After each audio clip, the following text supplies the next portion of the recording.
Hi everyone, welcome back to our next lecture. This lecture is on a school of philosophy called the logical positivists, and we need to put them in their place where they exist. So for 100 years, Hegel dominated the scene, and he just sucked up the oxygen in the room. Like, he didn't really add anything. It was so crazy to think that everything is a reality, and that's where we had to go. It was this German idealism it got a long way away from explaining things for people, and sort of just kind of gave into the public pressure of saying, well, let's justify philosophy by explaining everything in one single theory. And then when we got the theory, we're like, it doesn't really help us.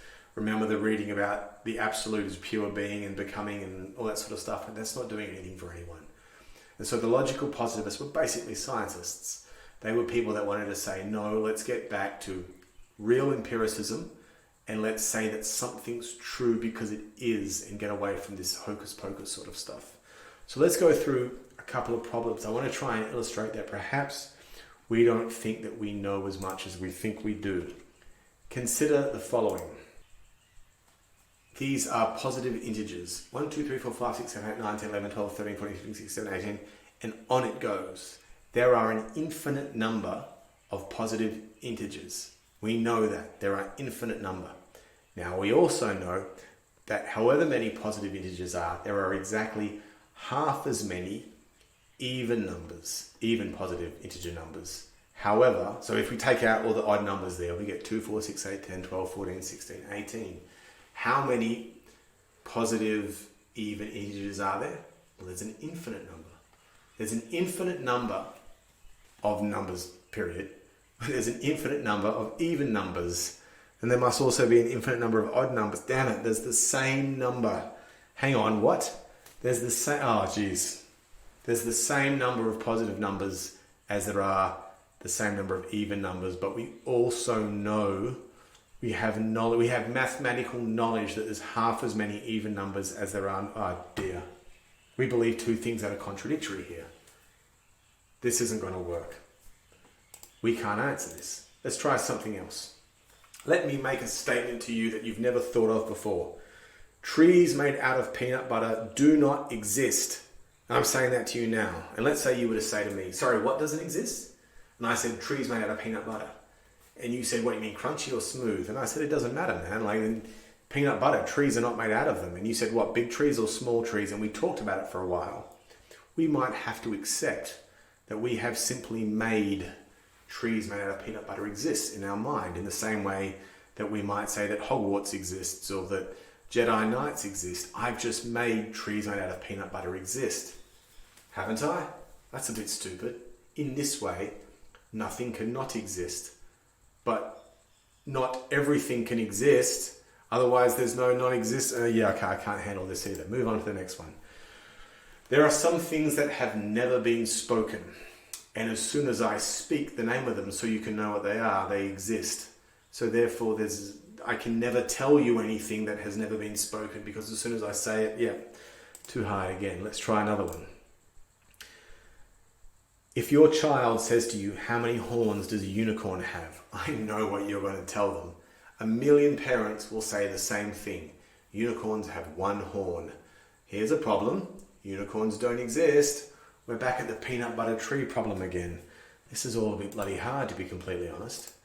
But to bring this sort of intro of problems to a T, consider the following thing, which this is a very well-worn path in philosophy as well, and you want to get this right. Russell's Barber paradox. Here, let me come back on. Let us assume that there is a town somewhere, and this town has a rule. This is a riddle. And the rule is all the men must be clean shaven, so I couldn't be there. Now, some of the men can shave themselves. They have the straight blade and the cream and everything, and the time and the talent and the resources. But some men can't shave themselves for whatever reason. They're old and they're a bit shaky, or they've got Parkinson's disease, or they can't afford a razor, or they just don't want to. And so the town employs just one barber. There is a barber in the town, and the barber has a rule which he has to follow. And that is, the barber may shave the faces of every man that does not shave his own. Now, that seems perfectly simple. If a man gets up in the morning and shaves his own face, the barber can't shave him. If a man gets up in the morning and says, I can't shave today, or I won't shave today, it's all right, you're around the barber will shave your face for you. Here's the riddle. who shaves the barber's face? Now, if the barber's not shaving his own face, then the rules permit him to shave his own face. So he takes a razor blade. As soon as he starts shaving his own face, the rules say that he's not allowed to shave the face of a man who's shaving his own face. So now he's not shaving his face. So now he can shave his face again. That's fine. Oh, hang on. But as soon as he starts, he's breaking the rules. He's not allowed to shave. Yeah, okay. We're stuck here. We can't get past this. The barber can never shave his own face either way, but the town rules say that every man must be shaved. This is completely unworkable. We'll come to the answer by the end, but let's just accept here that there are some areas of philosophy or some areas of knowledge or thinking that we haven't done very well about. And we got all the way to Hegel with his ridiculous theories, and we never even stopped to consider these relatively simple things that we couldn't explain. So philosophers around about this time and mathematicians decided that it's time to stop getting so airy-fairy and get some real answers. And the first guy that came along was a guy called Gottlob Frege. Great first name, Gottlob. A German guy. Gottlob's a really tragic sort of guy because he was one of these people that worked his whole life. He wasn't rich or anything. He was just a really hard-working guy and got near the end of his life thinking that he'd done great work, only to find out that he was wrong and then die shortly afterwards thinking that his life had been a mistake, only to then be rediscovered after his death and find out that he was an absolute legend and changed the world. Gottlob starts his career... Okay, as an introduction, we're talking advanced mathematics here. I'm not an advanced mathematician. I'll do my best. But Gottlob Frege decided that logic hadn't progressed at all since Aristotle, and that maths was very poorly defined, and people were just saying 1 + 1 = 2, but we never really had any proof that it did. Remember, Kant thought that things like maths were synthetic a priori, that our mind created them so that we could deal with things. Frege disagreed with Kant, big thing to do, and thought that maths was derived from logic, but he seemed to defer that geometry was synthetic a priori. In his work that followed, Frege finally ousted Aristotle's logic and made his own. He then started a revolution in philosophy. In short, what he did was to reduce numbers to sets and then reduce sets to logic, thus reducing numbers to logic, thus finally being someone that defined number as something. So let's try and get into what Frege was talking about here. So take the statement, David knows Sally. Sounds like a good epistemological statement. And then take the statement, David knows someone. Now clearly they're different. Sally is a specific person. Someone can be anyone. Or, hang on a minute, someone can be someone. Those statements can be synonymous or they can't. I'll be specifically clear about this. David knows someone can just be like, David knows someone. Like, surely David does know someone. There's 6-7 billion people in the world. David's got to know someone. Or it can be like, David knows someone, as in like, I'm referring to a specific person. Here again, this is the very beginnings of people trying to work out, finally finding out that the problems of the world is just that language is so bad. Like that's clearly a problem. So Frege saw this, and it's amazing that it was, the 1890s before anyone ever really tried to work out that this was the solution to this sort of problem. So rather than use really hopeless English or German as he would have had it in where he was in the world, he tried to use logical, a new and more professional and more specific logical language. And so, look, in Frege's real logic, the A and the E would be upside down and the E would be back to front, but I couldn't work out how to do it on the keyboard. But so the AX, all X are such that, and EX is some X that is such that. So the AX is the specific, all of the X's are Sally, or Sally is exactly X. E is like, might be Sally, might not. So we should be writing, David knows Sally, A knows B, David knows someone, EX, A knows B. For some X, David knows X. I know that doesn't make a great deal of sense, and don't worry, for this course, you don't have to get across it. But I just want to give you some appreciation that someone out there, good old Gottlob Frege, was trying to say the language isn't good enough. So let's just go through those last two sentences. We can get this. A, K, B. A knows B. David knows Sally. Specifically A knows specifically B. That's the statement, David knows Sally. David knows someone is EX, which is that some X such that, so that the B in this particular case can be just about anyone. Like it's that's the thing. Like, David knows someone. Like, I don't know, it could be someone, anyone out there. Like, just surely David knows at least someone. So moving forward, take the sentence, someone knows someone. That's just even worse. But really, like, you could use that in the English language and someone would nod their head and say, I agree. How can we get knowledge out of this? Okay, so this is ambiguous. It has two meanings, as we've discussed. It could be the universal to the particular. So it could be like the universal someone, like anyone, anywhere, knows someone specifically, like anyone in the world knows Barack Obama or something like that. So that's the way that Gottlob Frege, that with the EX out the front and then the AY out the back. So the E is everyone to the X and the A is a specific to the Y. So in the X, I've got a pointer here. This here has to be like the universal because it's the EX. And this Y here is the specific because it's the A. So it's the universal someone knows a specific someone. And then back the other way when AY, so that's the specific there and that's the universal there. So this is the sort of the way that language tried to evolve. Now on the other side of the world, I don't want to jump ahead. On the other side of the world, there was a philosopher, well, in England at least, which was really only not that far away from Germany, to be completely honest, but there was a guy called Bertrand Russell. You've probably heard of Bertrand Russell. He's relatively famous. He was famous in his time. He was an earl. He was a rich Englishman. And he sat down with a guy called Alfred North Whitehead. And at the same time, he said, hey, Alfred, let's try and define that 1 + 1 = 2. And he wrote a book, Principia Mathematica was Newton. Anyway, he wrote a book with Alfred North Whitehead in which he tried to say 1 + 1 = 2. And it was apparently 1,000 pages long. And it was literally 1,000 pages of that EX, AX, Y, AKB, like sort of logic. It's just incredible. And apparently there's someone out there that understands it. And it's wrong. They couldn't get Bertrand Russell, who was very smart, and Alfred North Whitehead, who were very smart, who were both tenured professors at Cambridge in their time, could not prove 1 + 1 = 2. And then Russell heard about Frege and read his work and sent Frege a letter and said we should work together or something, and read Frege's work, who he'd done on his own, and most people that know seem to agree that Frege's work was better. So what was Frege's work? Frege's work was set theory. Consider a set of Homer and Marge Simpson. Now we know what that is. Everyone knows. Everyone in their head should know exactly what Homer and Marge Simpson look like. That's a set of Homer and Marge Simpson. So what is a set? Again, proviso, I'm no expert in mathematics, but if I said get me a set of all numbers, it would be negative numbers down to infinity, or all integers. It would be negative numbers down to infinity, 0, plus positive numbers up to infinity, rounded to 0, like rounded to 0 decimal places. That would be a set. So it's just a group of things that have been specified. A set of even numbers would be as it sounds, all the even numbers in the world. A set of positive integer even numbers would be 2, 4, 6, 8, 10, 12 up to infinity.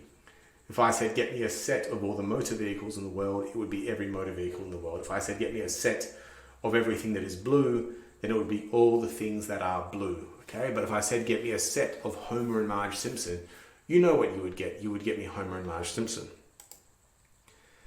The set of Homer and Marge Simpson is the logical description of 2. Thus, 2 is defined. Imagine Homer and Marge Simpson. How many people are in there? That's what 2 is. So finally, 2 gets defined in terms of logic. And this is Frege. Now, I think this is Bertrand Russell. Bertrand Russell, however, came up and said, imagine the set of all sets. So I went through all of those sets that I just said, all things that are blue, even numbers, all numbers, Homer and Marge Simpson, cars. Those are all sets. Imagine the set of all the sets. Now, the set of all sets must include itself, because the set of all sets is a set. And what we're doing is collecting all the sets. So the set of all sets must include itself. Now, and Bertrand Russell's been a bit tricky here, imagine the set of all sets that does not include itself. Bow. That is logically inconsistent. You cannot have the set of all sets that does not include itself. because the set of all sets must include itself, but the conditions imply that it must not include itself. Yeah, you cannot think that. That cannot be known. That is a broken thing. Yeah, we can't get past that. That's over. And so this is the poor old Gottlob Frege. Bertrand Russell sent Gottlob Frege that proof, and Gottlob Frege read the letter, ripped the letter up, threw it in the bin, wrote a letter back and said, then all my life's work has been a failure. And then he died not long afterwards, thinking that his life was a waste of time, which I feel really bad for him about. So this part about the set of all sets that doesn't include itself is the answer to the Barber paradox. That it's not a paradox at all. It's just a really poorly phrased question. The rules don't work. The rules for the Barber paradox should be something like everyone has to be shaved, and there is a barber that can shave the men that don't shave themselves and himself. If the question had been that, it would work. But the point that these philosophers are trying to make is so much of what we say is exactly like that. So when I say something like, I guess what I'm trying to make is our language is not made for epistemological consumption. We speak the way we speak so that we can just be understood in the street. And so when a good example that Gottlob Frege came out is we talk about the morning star and we also talk about the evening star. Two different things, right? Astrologers will know the morning star and the evening star is Venus. They're both Venus. And so Gottlob Frege tried to say, well, there are two senses. There's the morning star and the evening star, but there's just one reference. It's then that he decided that he had to give up mathematics and he had to undertake logic and he had to learn philosophy so he could try and solve these problems. And he didn't quite live to see the solution. The solution is Ludwig Wittgenstein, but that's a person, Ludwig Wittgenstein. But he could barely just see that really all of this talk of Hegel and Kant and Hume and all of this advanced mathematics that we're doing, the problem is language. And because of this problem of language, I can bring about the existence of trees made of peanut butter by saying there are no trees made of peanut butter. And we can talk of unicorns definitely having one horn, even though we all know unicorns don't exist. So if I say, I have a red bike, that's kind of problematic. I have a bike. Is it red? Okay, it looks red. But if I take a black spray paint can and spray paint the red bike black, I still have that bike. It's now black, but there's still a coat of red paint under there. I have a bike that is red and black. You just can't tell it's red. Yeah, no. Again, I'm cooked. It's getting too hard. And so what the logical positivists tried to do was try to reconstruct all of language so it made sense again. And they tried to do it using logic. So instead of saying, I have a red bike, we should say, X is a bike, X is red, X is mine. And that kind of makes sense. And then later on when we spray paint it black, we should say X is a bike, X is red, X is mine, X has black spray painted all over the the bottom of it. And it starts to make more logical sense. Instead of saying all bikes have two wheels, there's two objects there, bikes and wheels. What are we really talking about? We rephrase the sentence to show one thing is the object, the bike, and one thing is the function, the wheels. So remember back to maths in school when you used to say y is a function of x, y equals fx, y, whatever y is, it's a function of x. X comes first, do some maths with it, you get y. So the logical positivists tried to think of language in terms of the same way. Let's rephrase our language to say bike is a function of wheels, bike equals f of wheels. And we can start to make sense of our language. In the unicorn example, we could say X is a unicorn. X does not exist outside of our imagination. Within our imagination, X has one horn. That might make more sense. And that's kind of how we do explain unicorns to our kids. Mom, Dad, how many horns does a unicorn have? One. And then usually like a week later, they're looking out the car window for a unicorn and you realize you never explained that they were imaginary. Tears usually follow. However, if we say X is a unicorn, X is not imaginary, X has one horn, and that statement's wrong. But importantly, this statement is meaningful. And we start to realize that language can have three conditions. It can be meaningful and wrong, meaningful and right, or not meaningful at all. And so much of what we say in the common world is just not meaningful at all when you really analyze it. but it's like a sign or a symbol. Someone says morning to you, and there's no meaning in that. I don't know what they mean. Like, it's just a symbol. Morning is a symbol for saying, yeah, what is morning a symbol? Morning is a symbol for saying, I see you there. I wish to have an interaction with you. It's a friendly interaction, but this doesn't need to be a longer conversation or something like that. So Frege failed, Bertrand Russell and Alfred North Whitehead failed, and finally a mathematical genius called Kurt Gödel, who was Einstein's best mate, and he and Einstein used to go on long walks and talk mathematics. Glad I wasn't a part of that conversation. He came along and proved that the Barber's paradox was real, and he did a lot of work on that 1, 2, 3, 4 into infinity, 2, 4, 6, 8 into infinity, and maths. I don't understand it, but I believe the answer is maths cannot be logical. There are so many logical inconsistencies in maths that the attempt to make it pure logic failed, and that the entire enterprise of the logical positivists to reduce language to pure logic can't be done. However, this lecture does allow the entry of one of the greatest philosophers of all time, and he is so interesting and he is so magnificent. His name is Ludwig Wittgenstein. This is Ludwig Wittgenstein here when he's grown up and at Cambridge. This is Ludwig Wittgenstein here when he's at school. And who's this cheery fellow? Adolf Hitler. Ludwig Wittgenstein was born 6 days earlier than Adolf Hitler. And I think they did like their first half of their first year at school together. But believe it or not, Hitler stayed down a year and Ludwig Wittgenstein went ahead a year. So they were 2 years apart at school. But the wrong one ended up ruler of Germany and nearly all of Europe. Unfortunately, Ludwig Wittgenstein was from one of the richest families in the world. He was like a Trump or a Rothschild or something like that. And his father sent him to Manchester to study aeronautics or aeronautical engineering or something like that. And he read Bertrand Russell's books and he was really interested in logic. And so he wrote a letter to Bertrand Russell as a letter of introduction. And when you're super rich, I suppose, you can just do these sorts of things, and quit his degree up in Manchester and moved down to Cambridge. And Bertrand Russell was of the opinion that within a year of teaching Ludwig Wittgenstein, he had nothing left to say. Ludwig Wittgenstein had learnt it all and was well in advance of him within a couple of months. He's like a Goodwill Hunting kind of guy. He's a genius. He's just operating on a completely another level.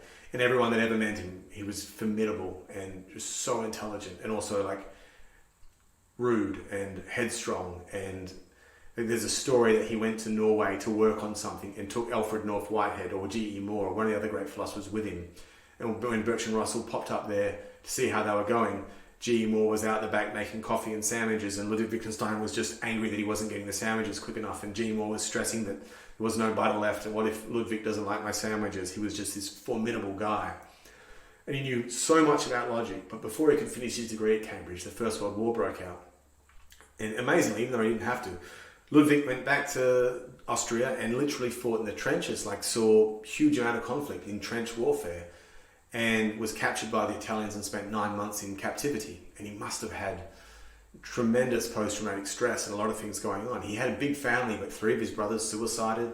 He himself struggled with suicide and talked a lot about it with all his friends his whole life. He wrote a book called Tractatus Logica Philosophica, I believe is the term. Hold on, let me bring it up. The Tractatus Logico Philosophicus. I do own it. It's a really funny little book. It's written like, I think I've got an example of it here. This is chapter 1. So this is the first statement. The world is all that is the case. 1.1. The world is the totality of the facts, not the things. There seems to be a separation between facts and things. The world is determined by the facts and there being all the facts, and by there being all the facts. So what the world is all of the facts. The things don't seem to matter to the world. For the totality of facts determines what is the case and also whatever is not the case. So the world is all that is the case. The facts determine what is the case because the facts of the world, and also, yeah, okay, I get that. The facts in logical space are the world. That's like a tautology. The world divides into facts. This is all just tautology. Each item can be the case or not the case while everything else remains the same. No, I don't understand that. Right. So this is how the book goes, and it's just pages and pages and pages of these little atomic facts. And what Ludwig Wittgenstein had done while he was in, I don't know, Italian captivity or in the trenches or in some sort of R&R from being away from the war, had reduced this perfect language that everyone was waiting to find down into a series of logical facts. And he believed he got it right, and he has a conclusion. These are some of the conclusions that come at the end. He gets to chapter 7, and there's only one atomic fact in chapter 7, which we'll get.